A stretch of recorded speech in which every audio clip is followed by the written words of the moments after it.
آج پاکستان کی تاریخ کا ایک بہت بڑا اور اہم دن.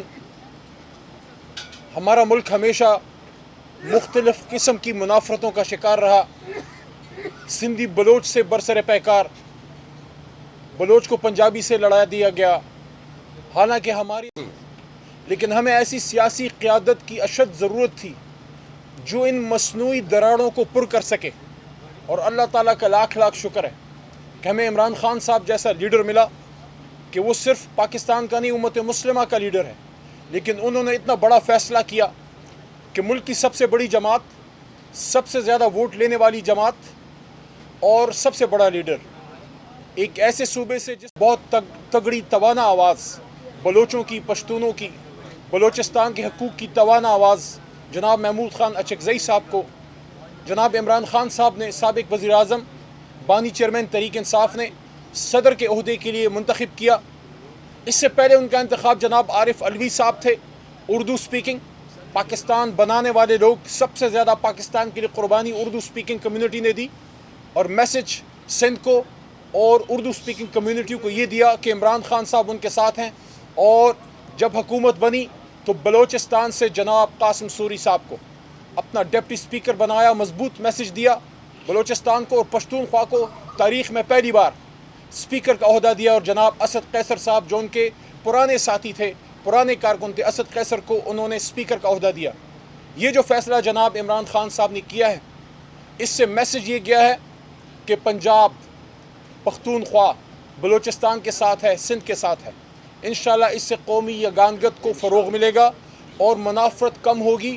اور میسج یہ جائے گا بلوچوں کو، بلوچستان میں رہنے والے پشتون برادری سب کو جو وہاں کے مکین ہیں، سن آف سوائلز ہیں، کہ پاکستان تحریک انصاف پاکستان کے ایک ایک بچے کی آواز ہے.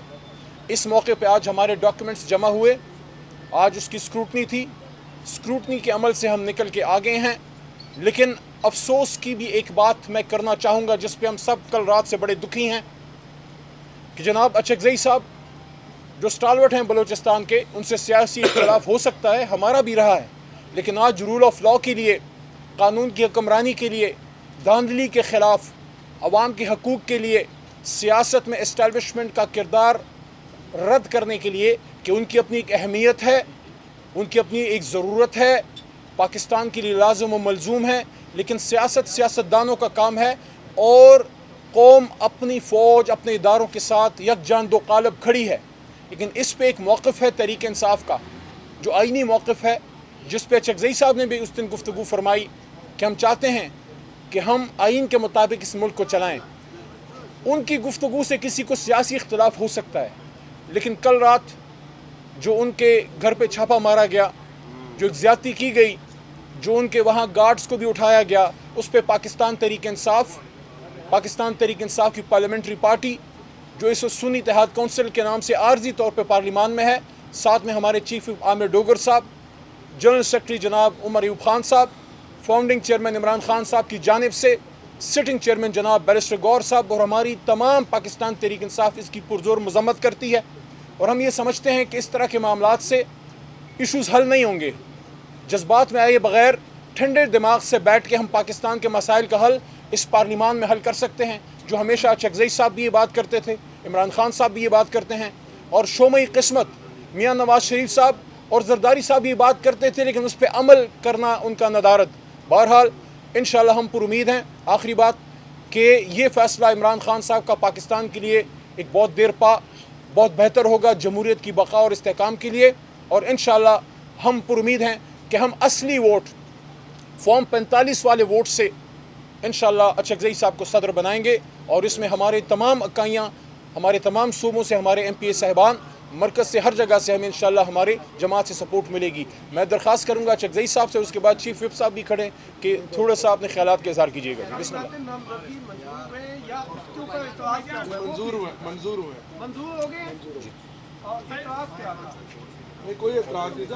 فربلس سے اعتراض جس طرح ہوتے رہتے ہیں، ظاہر ہے کسی نہ کسی کو تو پاکستان کی یگانگت اور اتحاد سے تکلیف تو پہنچے گی نا. علی محمد صاحب کائنڈلی یہ بتا دیں، مفاہمت کی سیاست جو عمران خان صاحب نے ابھی شروع کی ہے وہ 2018 میں کیوں نہیں کی؟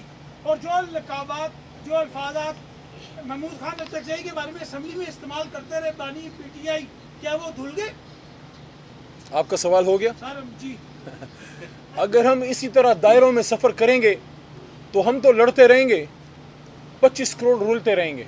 آج عمران خان نے، اور میں آپ سب سے یہ درخواست کرتا ہوں، پچھلے 25-30 سال میں جو سب سے بڑا مضبوط میسج کسی بھی بڑے سیاسی لیڈر نے اسیری کے دنوں میں زندان سے دیا ہے، وہ عمران خان نے دیا کہ جب میں اور میرے بڑے بھائی جناب عامر ڈوگر صاحب اور ہمارے انتہائی محترم سردار لطیف کھوسہ صاحب، بھائی جان آپ کی توجہ چاہ رہا ہوں، جب ہم جیل میں جناب عمران خان صاحب سے ملنے گئے بھائی، تو انہوں نے 200 دن کی اسیری کے بعد اور بدن میں گولیاں کھانے کے بعد اور اپنے گھر پہ ذاتی حملے ہونے کے بعد اور 1500 سال میں ہمیشہ زنا جو ہے وہ ایک قابل نفرت اور قابل تعزیر جرم ہوتا تھا، نکاح میں سزا پانے کے بعد 1500 سال کی تاریخ میں پہلی بار کسی مسلمان کو نکاح کرنے پہ سزا ملی ہے۔